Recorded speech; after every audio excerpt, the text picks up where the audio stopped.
చూస్తే వికలాంగులను కించపరిచేలా ఎక్స్లో పోస్ట్ చేసిన ఐఏఎస్ అధికారి స్మితా సబ్రవాల్పై చర్యలు తీసుకోవాలంటూ వికలాంగులు పరిగి డీఎస్పీకి ఫిర్యాదు చేశారు.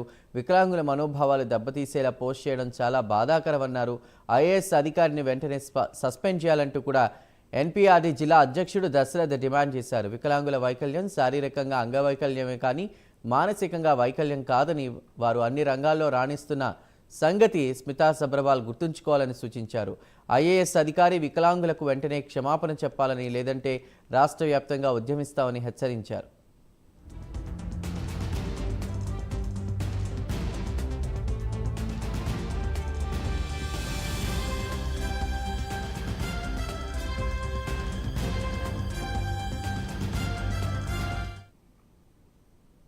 తెలంగాణ రాష్ట్రంలో చీకటి రోజుగా భావించేటటువంటి అవకాశం కల్పించినటువంటి స్మితా సబర్వాల్ను ఎంబడే సస్పెండ్ చేయాలని చెప్పేసి ఎన్పీఆర్డీగా డిమాండ్ చేస్తున్నాం.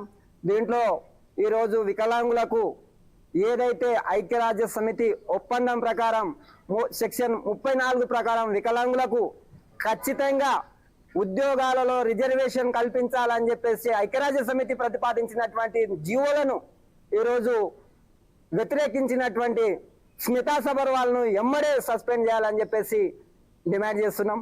అట్లాగే ఈరోజు ఐఏఎస్లు కానీ ఐపీఎస్లు కానీ వికలాంగులు పనికి రారు అనేటటువంటి మాట మాట్లాడినటువంటి ఈరోజు ఐఏఎస్గా ఈరోజు రాష్ట్రంలోనే అత్యున్నత స్థాయిలో ఉన్నా అని చెప్పేసి, ముఖ్యమైనటువంటి అధికారిగా ఉన్నా అని చెప్పేసి చెప్పుకున్నటువంటి అధికారి ఎవరైతే ఐఏఎస్గా ఈరోజు అందరిపై బాధ్యతలు, ఈరోజు ఫ్లైట్లలో రోజు ఏదైతే ఖచ్చితమైనటువంటి నియమ నిబంధనలను ఉల్లంఘిస్తూ, అలాగే రోజు చార్టెడ్ ఫ్లైట్లలో కాళేశ్వరం చూడడానికి వెళ్ళినటువంటి వ్యక్తి ఈరోజు ఆమె కుటుంబంలో అనేక మందికి, వాళ్ళ కుటుంబంలో ఉన్నటువంటి వాళ్ళు చాలా మంది ఉన్నారు.